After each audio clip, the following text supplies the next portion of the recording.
Are you looking at making a move from out of state into the Texas area, specifically here in Austin, Texas?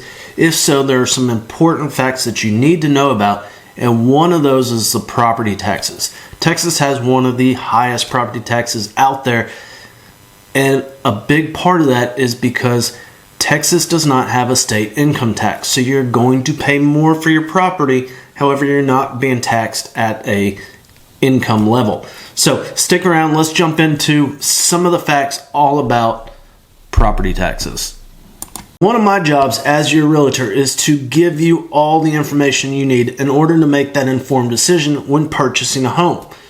Now, if you're moving from out of state and you're used to low property taxes, well, hold your horse, because Texas, and specifically here in the Austin area, your property taxes are astronomical when comparing to other states. However, Texas does not have a state income tax. And so in order to make up that difference, you see it on your property tax bill. So you're losing one thing but gaining another. And so it balances out at the end of the day, but it can be sticker shock for you when you're moving from out of state. So let's break down what exactly property taxes pay for. So looking at property taxes are broken into 5 categories. 1 is for your county, 2 for the city, 3 for your school district, community college is the 4th, and other is your 5th. Now, when you look at all of these 5 categories, school district is going to be the most expensive and what you're paying most into. Now, I know some of y'all do not have kids, however, you are still going to pay that school district tax. So it is something to keep in mind, whether you have children or not, that depending on what area of town or what city you're in, that plays a major role into how much you're paying in your taxes. Let's break it down even further. So looking at the chart here, under county, we'll start at Austin in Travis County. That 0.3182 for the county, that means you're going to pay basically 31 cents for every $100 valuation. You go to the city, it's 0.46. That is 46 cents to every $100 valuation of what the county values your property at.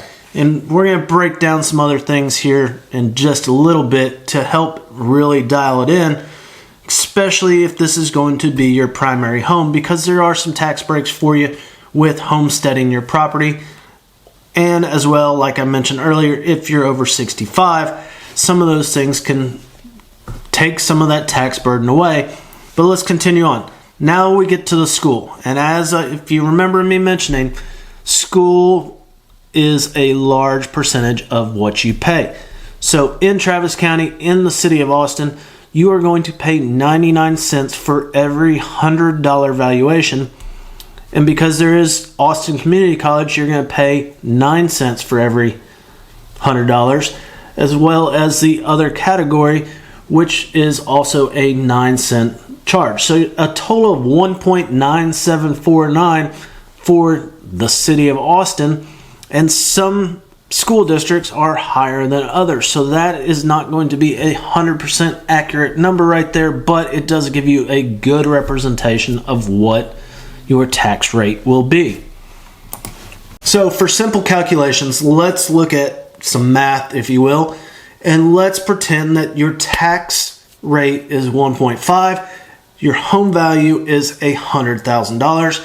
So if we take the calculations, and remember I said every $100 is at that tax rate, so at $100,000 value of your home, you would spend $1,500 in property taxes every year.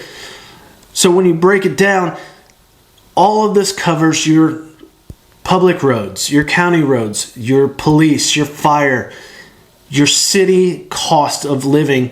And so this is how property taxes work.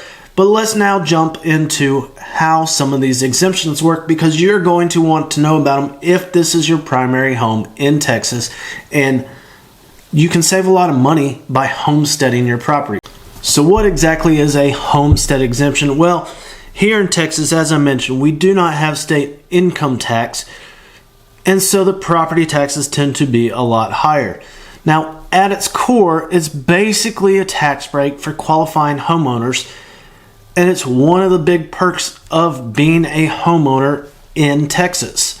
Now, it allows you to write down your property value so you don't get taxed as much. So the most common type of homestead exemption in Texas is the $40,000 reduction, and it's just what it sounds like. It's a $40,000 reduction in what they've assessed the home value, which reduces the tax liability or the tax amount that you have to spend every single year by being a homeowner. So how exactly do you qualify for it? The good news is that most people can easily qualify for the homestead exemption, and there aren't very many rules to it. The only big rule is that it has to be your primary home. Cannot be a second home, cannot be a vacation home, cannot be a rental. So in order to qualify for it, it has to be your primary home. That means that you are going to live in it a majority of the year. So applying for the homestead exemption is fairly straightforward, assuming you meet the basic eligibility requirements that we just got done talking about. All you need to do is file a little bit of paperwork, and it's a very simple process. And one of the benefits that they've changed some of the rules is that now as soon as you purchase your home, you can apply for it. Now, it does not take into effect until the following year. So let's say you bought today, you don't get to qualify for that exemption this year. However, you will qualify for it next year. Now, the good thing that they've changed is that you can apply for it as soon as you purchase your home instead of waiting until January of the following year to apply, because oftentimes people forgot about sending in that exemption. So now, all you have to do is visit the tax appraisal website for the county that your home is in. Obtain a copy of the application of residential homestead exemption, property tax form 50-114. Complete the application with the required information about yourself and the property you're claiming as your primary residence. You're going to submit the form in accordance with instructions provided by your appraisal district. Provide any additional items your district might require. Example, driver's license. Follow up with your local appraisal district if you do not receive any confirmation. That's really about it, guys. That's how it works. It saves you money at the end of the day. And so when you're looking at relocating to the Austin, Texas area, reach out to me. Let's talk about the different cities and what their tax rates are, because they're all relatively similar, but there's a lot of differences when it comes, as you saw, to the school tax and some of the other taxes.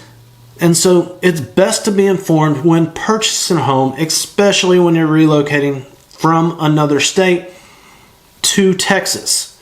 So I hope this little bit helps. Hope y'all are having a great day. Do me a huge favor, please hit that subscribe button right down below, and we'll see y'all next time.